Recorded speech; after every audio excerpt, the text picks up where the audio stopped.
ಕಥಾಶ್ರವಣಕ್ಕೆ ಎಲ್ಲರಿಗೂ ಜೈ ಜಿನೇಂದ್ರ. ಮಹಾಪುರಾಣದ ವೈರಾಗ್ಯ ಉದಯದ ಕಥೆಗಳು. ಇದರ ಲೇಖಕರು ಜಿ.ಎಸ್. ವಸಂತಮಾಲ.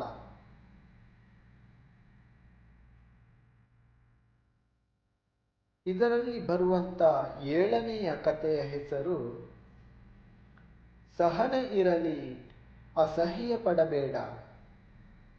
ಕಥೆಯ ಹೆಸರು ಸಹನೆ ಇರಲಿ, ಅಸಹ್ಯ ಪಡಬೇಡ. ಹಸಿವಿನಿಂದ ಹೊಟ್ಟೆ ತೊಳಸುತ್ತಿತ್ತು. ವಿಚಿತ್ರವಾದ ಸಂಕಟಕ್ಕೆ ವಾಂತಿ ಉಮ್ಮಳಿಸಿ ಬರುತ್ತಿತ್ತು. ದಿಮಿಗೂಡುತ್ತಿದ್ದ ತಲೆಯನ್ನು ಭದ್ರವಾಗಿ ಹಿಡಿದುಕೊಂಡ ಗೌತಮ ಹಾಗೆಯೇ ಚರಂಡಿಯ ಕಲ್ಲಿನ ಮೇಲೆ ಕುಳಿತ. ಕಣ್ತುಂಬ ನೀರು ಹರಿಯುತ್ತಿತ್ತು. ಮೆಲುವಾಗಿ ಬಿಕ್ಕಳಿಸುತ್ತಾ ಆಗಾಗ ಹೊಟ್ಟೆಯನ್ನು ತಡವಿಕೊಳ್ಳುತ್ತಾ ಕಣ್ಣೊರೆಸಿ ಕುಳಿತಿದ್ದ. ಛೇ, ಎಂಥ ಕೆಟ್ಟ ಹಸಿವಪ್ಪ! ಬೆಳಿಗ್ಗೆ ತಾನೇ ಮದುವೆ ಮನೆಯಲ್ಲಿ ಉಳಿದಿದ್ದ ಅನ್ನ, ಕೀರು, ಪಾಯಸ ಎಲ್ಲ ತಿಂದಿದ್ದೆ. ಹೊಟ್ಟೆ ಬಿರಿದು ಹೋಗುವ ಹಾಗೆ ತಿಂದಿದ್ದರೂ 1-2 ಗಂಟೆ ಕೂಡ ಆಗಲಿಲ್ಲ. ಆಗಲೇ ಬ್ರಹ್ಮಾಂಡ ಹಸಿವು. ದೇವರೇ, ಇಂಥ ರೋಗ ಯಾಕಪ್ಪ ಕೊಟ್ಟೆ ಎಂದು ಅಳುತ್ತಾ ಭೂಮಿಯನ್ನೇ ನೋಡತೊಡಗಿದ. ಗೌತಮನ ತಲೆ ಕೆದರಿದ ಹತ್ತಿ ಬುಟ್ಟಿಯಂತಾಗಿತ್ತು. ಕೂದಲಿನ ಕಪ್ಪು ಬಣ್ಣ ಕಾಣದಷ್ಟು ಸೀರುಗಳು ನೇಯ್ದುಕೊಂಡಿದ್ದವು. ಹೇಣುಗಳಂತೂ ಸ್ವಚ್ಛಂದವಾಗಿ ಎಲ್ಲೆಂದರಲ್ಲಿ ಓಡಾಡಿಕೊಂಡು ಹಣೆಯ ಮೇಲೆ, ಕುತ್ತಿಗೆಯ ಮೇಲೆಲ್ಲ ಹರಿದಾಡುತ್ತಿದ್ದವು. ಕಡಿತ ತಡೆಯಲಾರದೆ ಗೌತಮ ಪರಪರನೆ ತಲೆ ಕೆರೆದುಕೊಳ್ಳುತ್ತಾ ಉಗುರ ತುದಿಗೆ ಸಿಕ್ಕ ಹೇಣನ್ನು ಕುಕ್ಕುತ್ತಾ ಉದ್ಯಾನವನದತ್ತ ಹೊರಟ. 10 ಜನರು ಬಂದು ಹೋಗುವ ಸ್ಥಳ. ಯಾರಾದರೂ ಏನಾದರೂ ತಿಂಡಿ ಕೊಟ್ಟೇ ಕೊಡುತ್ತಾರೆ. ಬಗಬಗನೆ ಉರಿಯುತ್ತಿರುವ ಹಸಿವು ಸ್ವಲ್ಪವಾದರೂ ಕಡಿಮೆ ಆಗಬಹುದೆಂಬ ಆಶಾಭಾವನೆ ಹೊತ್ತು ಉದ್ಯಾನವನದ ಕಡೆ ಹೆಜ್ಜೆ ಹಾಕಿದ. ಸ್ವಲ್ಪ ದೂರ ಹೋಗುವಷ್ಟರಲ್ಲಿ ಯಾರೋ "ಲೋ ಗೌತಮ" ಎಂದು ಕೂಗಿದ ಹಾಗಾಯಿತು. ತಿರುಗಿ ನೋಡಿದರೆ 7-8 ಹುಡುಗರು ನಗುತ್ತಾ ಕೇಕೆ ಹಾಕುತ್ತಾ ದಪ್ಪು ಕಾಲು ಹಾಕಿಕೊಂಡು ಬರುತ್ತಿದ್ದರು. ಅವರನ್ನು ನೋಡುತ್ತಿದ್ದ ಹಾಗೆ ಗೌತಮನ ಕೈ ಕಾಲು ನಡಗತೊಡಗಿತು. ಅಯ್ಯೋ ದೇವರೇ, ಇನ್ನಷ್ಟು ಏಟು ತಿನ್ನಬೇಕೋ? ಎಲ್ಲ ನನ್ನ ಕರ್ಮ ಎಂದುಕೊಳ್ಳುತ್ತಾ ಒಸರಿದ ಕಣ್ಣೀರನ್ನು ಒರೆಸಿಕೊಳ್ಳುತ್ತಾ ಪಕ್ಕಕ್ಕೆ ಮುದಡಿ ನಿಂತ. ಆ ಹುಡುಗರು ಗೌತಮನ ಹತ್ತಿರಕ್ಕೆ ಬಂದಂತೆ ಅವನ ಕೂದಲು ಹಿಡಿದು ಜಗ್ಗಾಡಿ ಅಬ್ಬರಿಸಿದರು.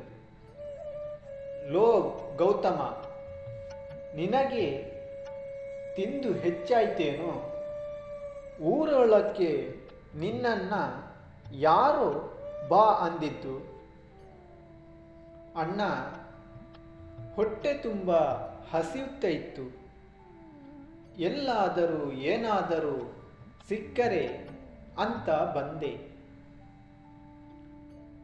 ನೀನು ಯಾವತ್ತು ತಾನೇ ಹೊಟ್ಟೆ ತುಂಬಿದೆ ಅಂತೀಯೋ?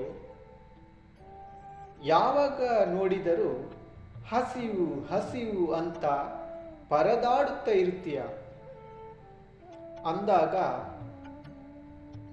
ಒಬ್ಬನು ಹೇಳುತ್ತಾನೆ, ಅಲ್ವೋ, ಅವತ್ತು ನಮ್ಮ ಮನೆಯಲ್ಲಿ ಶ್ರಾದ್ದ ಇತ್ತಲ್ಲ, ಅವತ್ತು ಊಟಕ್ಕೆ ಬಂದಿದ್ದ. ನಮ್ಮ ತಾಯಿನು ಧಾರಾಳಿ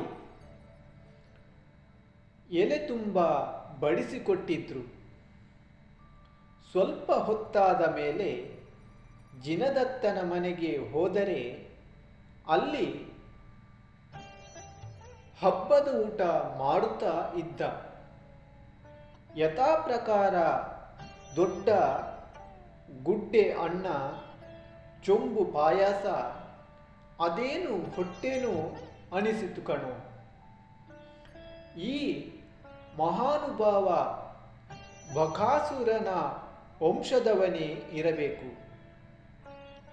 ಎಂದಾಗ ಎಲ್ಲರೂ ಜೋರಾಗಿ ನಗುತ್ತಾ ಗೌತಮನ ತಲೆಕೂದಲನ್ನು ಎಳೆಯುತ್ತಾ ಅಂಗಿಗಳನ್ನು ಹರಿಯುತ್ತಾ ನಗುತ್ತಾ ತೊಡಗಿದರು.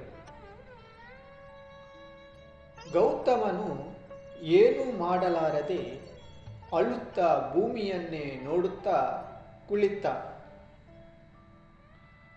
ಅವನ ಹೊಟ್ಟೆ ತುಂಬಬೇಕಾದರೆ ಅಕ್ಷಯ ಪಾತ್ರೆನೇ ಬೇಕು ಎಂದಾಗ ಮತ್ತೊಬ್ಬ ಎಂದ, ಲೋ ಸಾಕು ನಿಲ್ಲಿಸ್ರೋ. ಗೌತಮನ ಗುಣಗಾನ ಅವನನ್ನು ಊರಿನಿಂದ ಹೊರಗೆ ದಬ್ಬುವುದು ಬಿಟ್ಟು ಬಾಯಿಗೆ ಬಂದ ಹಾಗೆ ಮಾತಾಡುತ್ತಾ ಇದ್ದೀರಾ? ಅವನ ಮೈ ವಾಸನೆಗೆ ಊರೇ ಕುಲಗೆಟ್ಟು ಹೋಗುತ್ತೆ. ಅಬ್ಬಬ್ಬ, ಅದೇನು ಕೆಟ್ಟ ವಾಸನೆ! ಲೋ ಗೌತಮ, ತಿಂಗಳಿಗೆ ಒಂದು ಸಲ ಆದ್ರೂ ಸ್ನಾನ ಮಾಡ್ತೀಯೋ ಇಲ್ವಾ?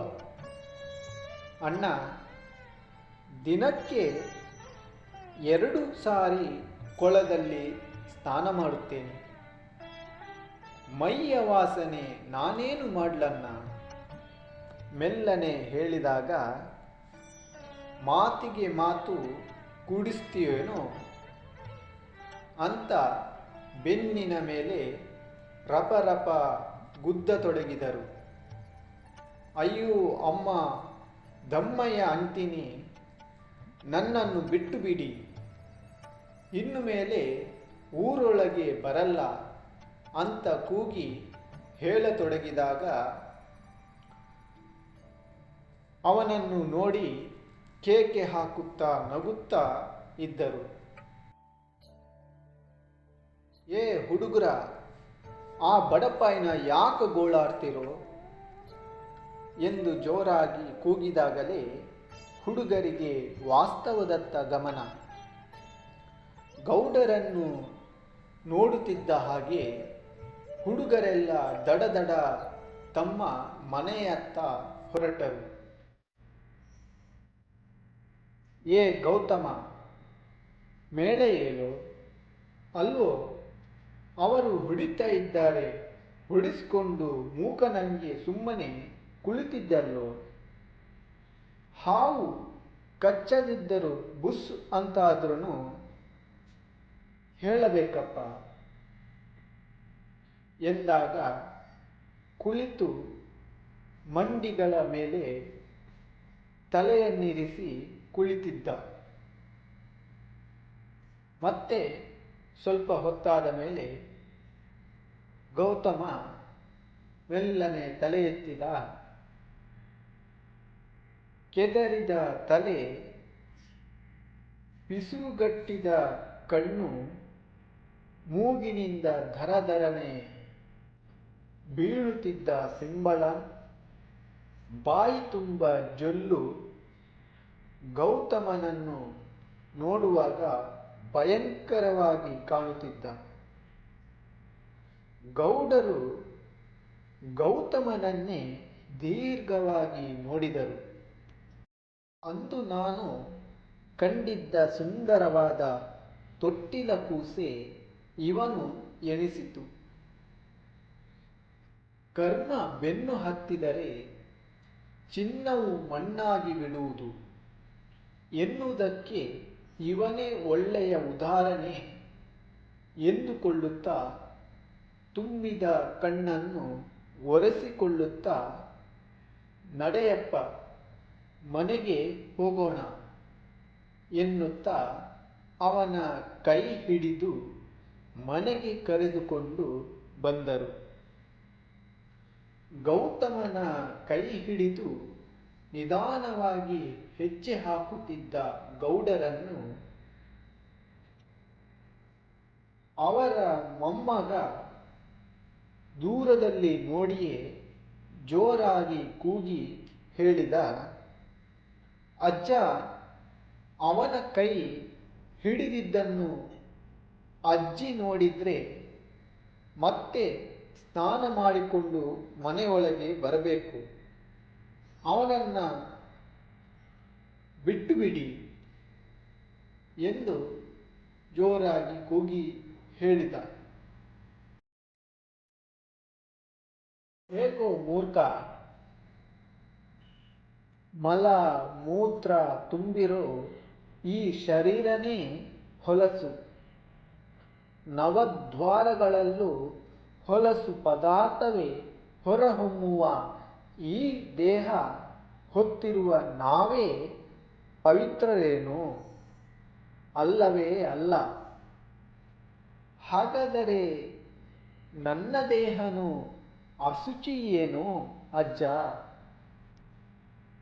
ಶುಭ್ರ ಶ್ವೇತ ವಸ್ತ್ರಧಾರಿಯಾದ ಸುರೇಂದ್ರ ಸಂಶಯಭರಿತನಾಗಿ ತಾತನನ್ನು ಕೇಳಿದಾಗ ಗೌಡರು ಹೇಳಿದರು, ಮಗು ಸುರೇಂದ್ರ, ಶುಭ್ರ ಬಟ್ಟೆ ಧರಿಸಿದ ತಕ್ಷಣ ಶರೀರ ಪರಿಶುಭ್ರವಾಗುವುದಿಲ್ಲಪ್ಪ. ಕರುಣೆ ಪ್ರೀತಿಗಳಿಂದ ಪರರನ್ನು ನೋಡಿದಾಗ ಭಾವಶುದ್ಧವಾಗುತ್ತಪ್ಪ. ಶರೀರದ ಅಶುಚಿತ್ವಕ್ಕಿಂತ ಭಾವದ ಶುಚಿತ್ವ ದೊಡ್ಡದು ಗೊತ್ತಾ? ಅಂದರೆ ನೀವು ಹೇಳುವುದು ಈ ಶರೀರಕ್ಕೆ ಎಷ್ಟು ಅಲಂಕಾರ ಮಾಡಿದ್ರೂ ಅದು ಹೊಲಸೇನು? ಹೌದಪ್ಪ. ಶಾಶ್ವತವಲ್ಲದ ಅಶುದ್ಧವಾದ ದೇಹದ ಬಗ್ಗೆ ಮಮಕಾರ ಪ್ರೀತಿ ಇಟ್ಟುಕೊಳ್ಳಬಾರದಪ್ಪ. ಅಷ್ಟೇ ಅಲ್ಲಪ್ಪ, ಪೂರ್ವಾರ್ಜಿತ ಕರ್ಮದ ಕಾರಣದಿಂದ ಅಶುಚಿಯಾದ ಶರೀರಧಾರಣೆ ಮಾಡಿದವರನ್ನು ಕಂಡಾಗ ಅಸಹ್ಯ ಪಡಬಾರದು. ಅವರನ್ನು ಮಾತಿನಿಂದಾಗಲಿ ಕಾರ್ಯದಿಂದಾಗಲಿ ನೋಯಿಸಲುಬಾರದು. ಅಂದರೆ ಈ ಗೌತಮನನ್ನು ಬೈಯುವುದು ಹೊಡೆಯುವುದು ತಪ್ಪು ಅಂತೀಯ? ಖಂಡಿತವಾಗಿಯೂ ಇಂಥವರ ಸೇವೆಯನ್ನು ಮಾಡಬೇಕು. ಅದನ್ನೇ 8 ಅಂಗಗಳಲ್ಲಿ ನಿರ್ವಿಚಿಕಿತ್ಸಾ ಅಂಗ ಎಂದು ಹೇಳುತ್ತಾರೆ ಕಣೋ. ಅಯ್ಯೋ ಅಜ್ಜ, ಇವು ಯಾವುದು ನನಗೆ ಅರ್ಥ ಆಗಲ್ಲ. ಒಟ್ಟಿನಲ್ಲಿ ಗೌತಮನಿಗೆ ಈ ರೀತಿ ಅಸಹ್ಯವಾದ ಶರೀರ ಪ್ರಾಪ್ತವಾದ ಕಾರಣ ಪೂರ್ವಾರ್ಜಿತ ಕರ್ಮ ಅಂತೀಯ? ಇಂಥವರನ್ನು ನೋಡಿ ಅಸಹ್ಯ ಪಡದೆ ಸೇವೆ ಮಾಡಬೇಕಲ್ವ ಅಜ್ಜ? ಅದೆಷ್ಟು ಬೇಗ ಅರ್ಥ ಮಾಡಿಕೊಂಡ್ಯೋ ಸುರೇಂದ್ರ. ಅಜ್ಜ, ಈ ಗೌತಮ ಹುಟ್ಟಿದಾಗಿಂದ ಹೀಗೆ ಇದ್ದಾನ? ಇಲ್ಲಪ್ಪ, ಅವನ ನಾಮಕರಣದ ದಿನ ಇನ್ನು ಚೆನ್ನಾಗಿ ನೆನಪಿದೆ. ಕರಿಮರದ ತೊಟ್ಟಿಲಲ್ಲಿ ಬೆಳದಿಂಗಳ ಮೈಬಣ್ಣದ ಕೂಸು ಎಷ್ಟು ಚೆನ್ನಾಗಿ ಕಾಣುತ್ತಿತ್ತು. ಅಗಲವಾದ ದುಂಡು ಕಂಗಳು, ನೀಲವಾದ ಮೂಗು, ಹವಳ ಬಣ್ಣದ ತುಟಿ. ಅಬ್ಬಬ್ಬ, ಅದೇನು ಲಕ್ಷಣವಾಗಿತ್ತು ಮಗು. ಅಷ್ಟು ಚೆನ್ನಾಗಿದ್ದ ಗೌತಮ ಹೀಗ್ಯಾಕೆ ಆಗಿ ಹೋದ? ಕರ್ಮ ಕಣಪ್ಪ, ಕರ್ಮ. ಅವನ ಮನೆ ನಮ್ಮ ಮನೆಗಿಂತ ವಿಶಾಲವಾಗಿತ್ತು. ಅವನ ತಂದೆ ಮುತ್ತು ರತ್ನದ ವ್ಯಾಪಾರ ಮಾಡುತ್ತಾ ಇದ್ದರು. ಇವನು ಅವರಿಗೆ ಅಪರೂಪದ ಮಗು. ನೋಡಿದ್ರೆ ಸವಿಯುತ್ತೆ ಅಂತ ಅಷ್ಟು ಚೆನ್ನಾಗಿ ಸಾಕಿದ್ರು. ಗೌತಮನಿಗೆ 4-5 ವರ್ಷ ಆಗಿರಬೇಕು. ಆಗ ಅವರ ತಂದೆಗೆ ವ್ಯಾಪಾರದಲ್ಲಿ ನಷ್ಟವಾಗಿ ಆಸ್ತಿ ಎಲ್ಲ ಕಳೆದುಕೊಂಡು ಬಿಟ್ಟರು. ಆ ದುಃಖ ತಡೆಯಲಾರದೆ ಗೌತಮನ ಅಪ್ಪ ಮತ್ತು ಅಮ್ಮ ಇಬ್ಬರೂ ಸತ್ತು ಹೋದರು. ಆಮೇಲೆ ಗೌತಮನಿಗೆ ಬೀದಿನೇ ಮನೆಯಾಗಿ ಬಿಡಿತ್ತು. ಅವರಿವರ ಮನೆಯ ಎಂಜಲೇ ಊಟವಾಗಿ ಬಿಡ್ತು. ಗೌತಮನಿಗೆ ಯಾರು ಸಂಬಂಧಿಕರು ಇಲ್ವೇ ಅಜ್ಜ? ಇರದೆ ಏನು, ತಲೆ ಕೂದಲಷ್ಟು ಬಹಳ ಇತ್ತು. ಆದರೆ ಅವರೆಲ್ಲ ಹತ್ತಿರ ಬರುವುದು ಹಣವಿದ್ದಾಗ ಮಾತ್ರಪ್ಪ. ಒಟ್ಟಿನಲ್ಲಿ ಅವನ ಕರ್ಮ. ಅದೆಲ್ಲ ಇರಲಿ. ಈಗ ಏನಾದರೂ ತಿನ್ನಕ್ಕೆ ಇದ್ದರೆ ತೆಗೆದುಕೊಂಡು ಬಾ. ಸರಿ ಅಜ್ಜ ಎನ್ನುತ್ತಾ ಒಳಗೆ ಹೋದ. ಒಂದೆರಡು ಕ್ಷಣದಲ್ಲಿಯೇ ಅಜ್ಜಿಯವನು ಎಳೆದುಕೊಂಡು ಬಂದಳು. ನೋಡಜ್ಜ, ಅಜ್ಜಿ ತಿಂಡಿ ಇಲ್ಲ ಅಂತ ಹೇಳ್ತಾ ಇದ್ದಾರೆ ಎಂದಾಗ ಗೌಡರು ಮಡದಿಗೆ ಏನಾದರೂ ತಿಂಡಿ ಇದ್ರೆ ಕೊಡೆ, ಮಗು ಹಸಿದುಕೊಂಡಿದೆ ಎಂದರು. ಅವನಿಗೆ ಯಾವತ್ತು ಹೊಟ್ಟೆ ತುಂಬಿದೆ ಹೇಳಿ? ಏನು ದರಿದ್ರದ ಹಸಿವೋ, ಎಲ್ಲರನ್ನೂ ನುಂಗಿ ನೀರು ಕುಡಿದ ಬಿಟ್ಟಲ್ಲ ಎಂದು ಬೈದುಕೊಳ್ಳುತ್ತಾ ಅಜ್ಜಿಯನ್ನೇ ಗೌತಮ ಪಿಳಿಪಿಳಿ ನೋಡಿದ. ಕಣ್ತುಂಬ ತುಂಬಿದ ನೀರನ್ನು ಅಂಗಿಯ ತುದಿಯಿಂದ ಒರೆಸಿಕೊಳ್ಳುತ್ತಾ ಅಲ್ಲೇ ಕುಳಿತ.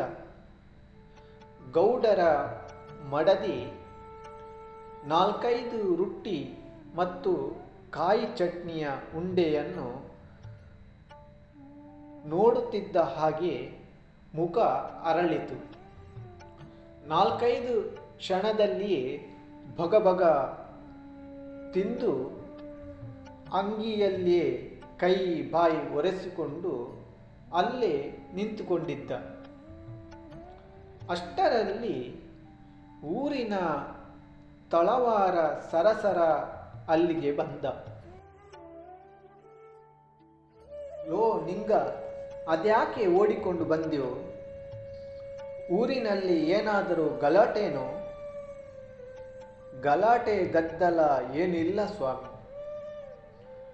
ಮುನಿಗಳು ಆಹಾರಕ್ಕೆ ಹೊರಟಿದ್ದಾರೆ ಅಂತ ಹೇಳೋಣ.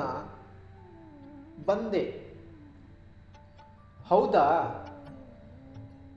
ಆಹಾರಕ್ಕೆ ಎಲ್ಲ ಏರ್ಪಾಡು ಆಗಿದೆ ತಾನೆ? ಹ್ಞೂ ಸ್ವಾಮಿ. ಫಲ ಪುಂಜ ಹಿಡಿದು ಸ್ವಾಮಿಯನ್ನು ಆಹಾರಕ್ಕೆ ನಿಲ್ಲಿಸಲು ಸಜ್ಜಾಗಿ ಬೀದಿಯಲ್ಲಿ ನಿಂತಿದ್ದಾರೆ. ಸರಿಯಪ್ಪ, ಮುನಿಗಳ ಆಹಾರ ಸಾಂಗವಾಗಿ ಆದ ಮೇಲೆ ಅವರ ದರ್ಶನಕ್ಕೆ ಬರ್ತೀನಿ ಎನ್ನುತ್ತಾ ಒಳಹೋಗಲು ಎದ್ದು ನಿಂತರು. ಮೂಲೆಯಲ್ಲಿ ಮುದಡಿ ನಿಂತಿದ್ದ ಗೌತಮನನ್ನು ನೋಡಿದ ತಲವಾರ ಸಿಟ್ಟು ನೆತ್ತಿಗೇರಿತು. ಲೋ ನತದೃಷ್ಟ, ಸ್ವಾಮಿಗಳ ಕಣ್ಣಿಗೆ ಕಾಣದ ಹಾಗೆ ಎಲ್ಲಾದರೂ ಇರು. ನಿನ್ನ ದೆಸೆಯಿಂದ ಅವರಿಗೆ ಆಹಾರ ಇಲ್ಲದ ಹಾಗೆ ಆದರೆ ಕಷ್ಟ ಎಂದಾಗ ಗೌತಮ ಹೆದರುತ್ತ ಮತ್ತು ಮುದಡಿ ನಿಂತ. ಮುನಿಗಳು ಪಿಂಚ ಕಮಂಡಲು ಹಿಡಿದು ನಿಧಾನವಾಗಿ ಭೂಮಿಯನ್ನು ನೋಡುತ್ತಾ ಬರುತ್ತಿದ್ದಾರೆ. ಹಿಂದೆ 4-5 ಜನ ಬರುತ್ತಿದ್ದಾರೆ. ಮುನಿಗಳ ಶಾಂತ ನಿರ್ವಿಕಾರ ನಿರ್ವಿಲಿಪ್ತ ಭಾವವನ್ನು ನೋಡುತ್ತಾ ನೋಡುತ್ತಾ ಗೌತಮನಲ್ಲಿ ವಿವಿಧ ಬಗೆಯ ಭಾವನೆಗಳು ಮೇಲೆ ಏಳಲು ತೊಡಗಿತು. ಅವನಿಗೆ ಅರಿವಿಲ್ಲದೆ ಅವರ ಹಿಂದೆ ಹೊರಟ. ಶುದ್ಧ ಮಡಿವುಟ್ಟ ಜನ ನಾನಾ ಬಗೆಯ ಫಲ ಪುಂಜಗಳನ್ನಿಟ್ಟು ಮುನಿಗಳಿಗಾಗಿ ಕಾಯುತ್ತಿದ್ದಾರೆ. ಮುನಿಗಳು ಯಾರ ಮನೆಯ ಮುಂದೆ ನಿಲ್ಲುತ್ತಾರೋ ಆ ಎಂಬ ಕಾತುರದಿಂದ ಎಲ್ಲರೂ ಕಾಯುತ್ತಿದ್ದಾರೆ. ಮುನಿಗಳು ಮಾವಿನ ಹಣ್ಣನ್ನು ಮನಸ್ಸಿನಲ್ಲಿ ನೆನೆದುಕೊಂಡಿದ್ದರು. ಯಾರ ಮನೆಯಲ್ಲಿ ಆ ಮಾವಿನ ಹಣ್ಣು ಹಿಡಿದಿದ್ದಾರೆ ಆ ಮನೆಯ ಮುಂದೆ ಹೋಗಿ ನಿಂತು ಬಿಟ್ಟರು. ಶ್ರಾವಕರು ನವದ ಭಕ್ತಿಯಿಂದ ಸ್ವಾಮಿಗಳಿಗೆ ನಮಸ್ಕರಿಸಿ ಒಳಗೆ ಕರೆದುಕೊಂಡು ಹೋದರು. ಗೌತಮನು ಮೆಲ್ಲನೆ ಸ್ವಾಮಿಗಳ ಹಿಂದೆ ಹೋಗಿ ಆವರಣದಲ್ಲಿದ್ದ ಕಿಟಕಿಯ ಬಳಿ ನಿಂತ. ಸ್ವಾಮಿಗಳ ಆಹಾರದಾನ ನಿಚ್ಚಳವಾಗಿ ಕಾಣಿಸಿತು. ಸ್ವಾಮಿಗಳು ನೀಡಿದ ಬೊಗಸೆಗೆ ಕೈಗೆ ಶ್ರಾವಕರು ನಿಧಾನವಾಗಿ ಹೋಳಿಗೆ ಪಾಯಸ ಹಾಕುವುದನ್ನು ನೋಡುತ್ತಾ ಇದ್ದಾನೆ. ಆಶ್ಚರ್ಯದಿಂದ ಅದನ್ನೇ ಯೋಚಿಸುತ್ತಿದ್ದ. ಮುನಿಗಳ ಆಹಾರ ಮುಗಿದ ಮೇಲೆ ಬಂದವರಿಗೆಲ್ಲ ಉಣಬಡಿಸಿದರು. ಗೌತಮನನ್ನು ಮನೆಯಿಂದ ಆಚೆ ಕುಳ್ಳಿರಿಸಿ ಊಟ ಹಾಕಿದರು. ಎಲೆ ತುಂಬ ಬಡಿಸಿದ ಹೋಳಿಗೆ ಪಾಯಸ ಚಿತ್ರಾನ್ನಗಳನ್ನು ನೋಡುತ್ತಿದ್ದಂತೆ ಗೌತಮನ ಮುಖ ಅರಳಿತು. ಬಗಬಗ ಎನ್ನುತ್ತಾ ತಿಂದ. ಅವನು ಸಾಕು ಎನಿಸುವಷ್ಟು ಉಣಬಡಿಸಿದಾಗ ಗೌತಮನಿಗೆ ಜೀವಮಾನದಲ್ಲಿ ಮೊದಲ ಬಾರಿ ಹೊಟ್ಟೆ ತುಂಬಿದ ಸಂತೃಪ್ತಿಯಾಯಿತು. ಯಾವಾಗಲೂ ಜ್ವಾಲೆಯಂತೆ ಉರಿಯುತ್ತಿದ್ದ ಹೊಟ್ಟೆ ಅಂದು ಶಾಂತವಾಗಿ ಬಿಟ್ಟಿತು ಎನಿಸಿತು. ಯಾವಾಗಲೂ ಇರುತ್ತಿದ್ದ ಪೆದ್ದ ಕಳೆ ಮಾಯವಾಗಿ ತುಸು ನಗು ಸಮಾಧಾನಗಳು ಮೊಗದಲ್ಲಿ ಮೂಡಿತು. ಊಟ ಮುಗಿಸಿ ಎಲ್ಲರೊಂದಿಗೆ ಸ್ವಾಮಿಗಳ ಪ್ರವಚನ ಕೇಳಲು ಕುಳಿತ. ಸ್ವಾಮಿಗಳು ಹೇಳ್ತಾ ಇದ್ದಾರೆ, ಸಂಸಾರದಲ್ಲಿ ಜೀವಿ ತನ್ನ ಕರ್ಮಕ್ಕೆ ಅನುಸಾರವಾಗಿ ಭವಗಳನ್ನು ಎತ್ತುತ್ತಾ ಪರಿಭ್ರಮಣೆ ಮಾಡುತ್ತಲೇ ಇರುತ್ತದೆ. ಅವನ ಅಭ್ಯುದಯಕ್ಕಾಗಿ ಅಧಃಪತನಕ್ಕಾಗಿ ಅವನೇ ಕಾರಣನಾಗುತ್ತಾನೆ. ಬದುಕಿನ ಕಷ್ಟ ಸುಖಗಳೆಲ್ಲ ಸಂಚಿತವಾದ ಕರ್ಮವೇ ಕಾರಣ. ತನ್ನ ಆತ್ಮಕಲ್ಯಾಣಕ್ಕಾಗಿ ಹೇಯವಾದ ಸಂಸಾರ ಸುಖವನ್ನು ತ್ಯಜಿಸಿ ಮೋಕ್ಷ ಮಾರ್ಗದತ್ತ ಹೆಜ್ಜೆ ಹಾಕಬೇಕು. ಮಲ ಮೂತ್ರಗಳಿಂದ ತುಂಬಿದ ಈ ಶರೀರವನ್ನು ಆಭರಣ ಗಂಧ ಮಾಲೆಗಳಿಂದ ಸಿಂಗರಿಸಿದರೆ ಅದು ಶುಭ್ರವಾಗುವುದೇ? ಈ ಶರೀರ ಶಾಶ್ವತವಲ್ಲ. ನೀರಿನ ಮೇಲೆ ಗುಳ್ಳೆಯಂತೆ ಇಂದ್ರಿಯ ಸುಖಗಳು, ಬದುಕಿನ ಸಂತೋಷಗಳು ಮೂಡಿ ಮರೆಯಾಗುವಂತೆ. ಕ್ಷಣಿಕ ಸುಖದ ಅಭಿಲಾಷೆಯನ್ನು ಮರೆತು ಸ್ಥಿರವಾದ ಶಾಶ್ವತವಾದ ಸುಖದತ್ತ ಗಮನ ಹರಿಸಿದರೆ ಆತ್ಮ ಉದ್ಧಾರದ ಸಾಧಿತವಾಗುವುದು ಎಂದು ಏನೇನು ಹೇಳುತ್ತಿದ್ದಾರೆ ಎನಿಸಿತು ಗೌತಮನಿಗೆ. ತನ್ನ ವಿಕೃತ ದೇಹಕ್ಕೆ ಪೂರ್ವಾರ್ಜಿತ ಕರ್ಮವೇ ಕಾರಣ ಎನಿಸತೊಡಗಿದರೂ ಅವನ ಚಿಂತನೆ ಹೆಚ್ಚಾಗಿ ಆಹಾರದ ಕಡೆಯೇ ಇತ್ತು. ಮುನಿಗಳೊಂದಿಗೆ ಇದ್ದರೆ ನಿತ್ಯ ಇದೇ ರೀತಿ ಊಟ ಮಾಡಬಹುದು. ಹಸಿವಿನ ಬದಲಾವಣೆಯಿಂದ ಸ್ವಲ್ಪ ಪಾರಾಗಬಹುದು ಎನಿಸಿತು. ಯಾರು ಊಟ ನೀಡಲು ಬಯುವುದಿಲ್ಲ. ಭಯದಿಂದ ಭಕ್ತಿಯಿಂದ ಹೋಳಿಗೆ ಪಾಯಸವನ್ನು ಉಣಬಡಿಸುತ್ತಾರೆ. ದಿನವೂ ಹಬ್ಬದ ಊಟ ಎಂದು ಯೋಚನೆ ಮಾಡುತ್ತಲೇ ಗೌತಮ ಮುಳುಗಿದ್ದ. ಪ್ರವಚನ ಮುಗಿಸಿ ಮುನಿಗಳು ಕಾಡಿನತ್ತ ಹೊರಟಾಗ ಗೌತಮನು ಅವರ ಹಿಂದೆ ಹೊರಟ. ಅವರೊಂದಿಗೆ ಇದ್ದು ಬಿಡುವುದು ಎಂದು ಅವನಿಗೆ ಅರಿವಿಲ್ಲದೆ ಅವರ ಹಿಂದೆ ಬರುವುದಂತ ಅವನ ಮನಸ್ಸು ನಿರ್ಧರಿಸಿಬಿಟ್ಟಿತು. ಮುನಿಗಳಿಟ್ಟ ಹೆಜ್ಜೆಯ ಮೇಲೆ ಹೆಜ್ಜೆಯನ್ನು ಇಡುತ್ತಾ ಕಾಡಿಗೆ ಬಂದ. ಮುನಿಗಳು ಏನೂ ಮಾತನಾಡದೆ ಸ್ವಾಧ್ಯಾಯಕ್ಕೆ ಕುಳಿತಾಗ ಗೌತಮ ಅವರ ಪಾದದ ಅಡಿಯಲ್ಲಿ ಕುಳಿತ. ಇವನು ಅಸನ್ನಭವ್ಯನೆಂದು ಅವಧಿಜ್ಞಾನದಿಂದ ಅರಿತ ಮುನಿಗಳು ಹೇಳಿದರು, ಗೌತಮ, ಇಂದಿನ ನಿನ್ನ ಹೀನ ಸ್ಥಿತಿಗೆ ಕಾರಣ ನಿನ್ನ ಕರ್ಮ. ಮುನಿಗಳ ಮಾತನ್ನು ಕೇಳಿದ ಗೌತಮ ಅವರನ್ನೇ ನೋಡುತ್ತಾ ಮೆಲ್ಲನೆ ಕೇಳಿದ, ಸ್ವಾಮಿ, ನಾನು ಅದೆಷ್ಟು ಪಾಪ ಮಾಡಿದ್ದೇನೆ? ಹೌದಪ್ಪ, ನಿನಗೆ ತಿಳಿದೋ ತಿಳಿಯದೆಯೋ ಪಾಪದ ಬುಟ್ಟಿಯನ್ನು ಕಟ್ಟಿಕೊಂಡು ಬಂದಿದ್ಯಾ.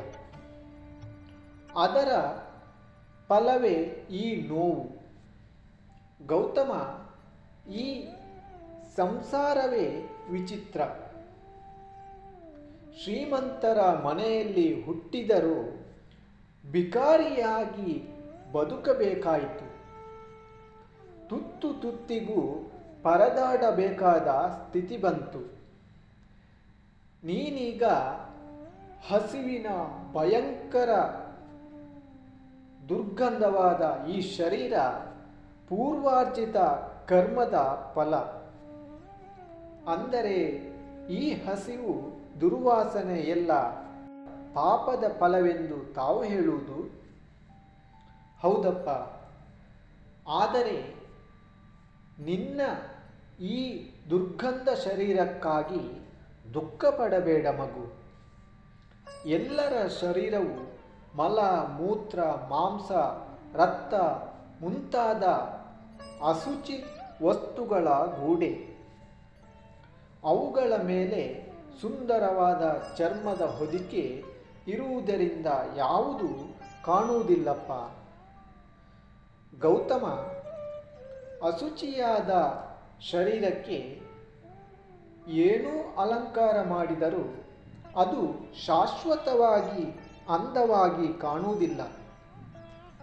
ಪರಾಧೀನವಾದ ಶರೀರದ ಚಿಂತನೆ ಬಿಟ್ಟು ಶಾಶ್ವತವಾದ ಮುಕ್ತಿ ಸುಖದ ಬಗ್ಗೆ ಆಲೋಚಿಸು.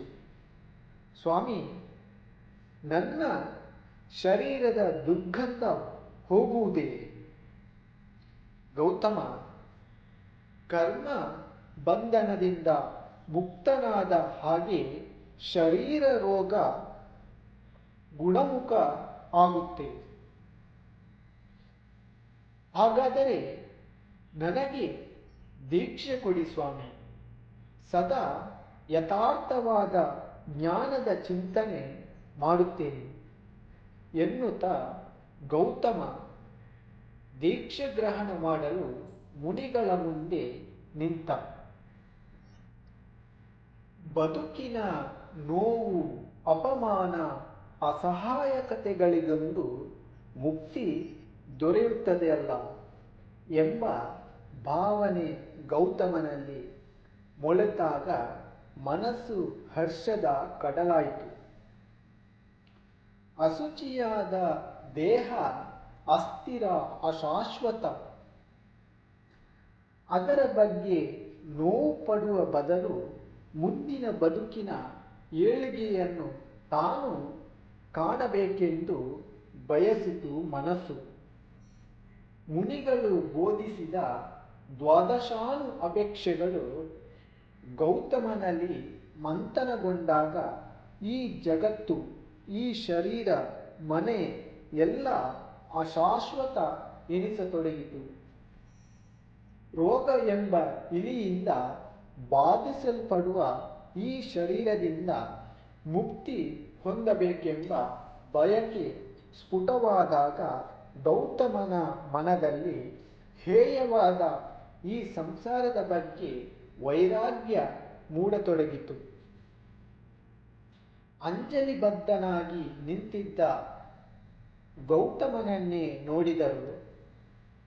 ಬಿಸಿರುಗಟ್ಟಿದ ಕಣ್ಣುಗಳಲ್ಲಿ ವೈರಾಗ್ಯದ ಜ್ವಾಲೆ ಉರಿಯತೊಡಗಿತು.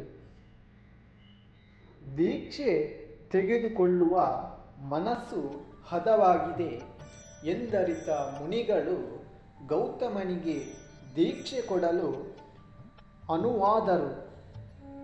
ತಪಸ್ಸು, ಧ್ಯಾನಗಳಿಂದ ತನ್ನ ಮುಂದಿನ ಬದುಕಾದರೂ ಸುಖವಾಗಲಿ ಎಂಬ ಆಶಾಭಾವನೆಯಿಂದ ಗೌತಮ ಮುನಿಗಳ ಮುಂದೆ ದೀಕ್ಷಾರ್ಥಿಯಾಗಿ ಕೈಯೊಡ್ಡಿ ನಿಂತ. ಇಲ್ಲಿಗೆ ಈ ಕಥೆಯು ಮುಗಿಯುತ್ತದೆ.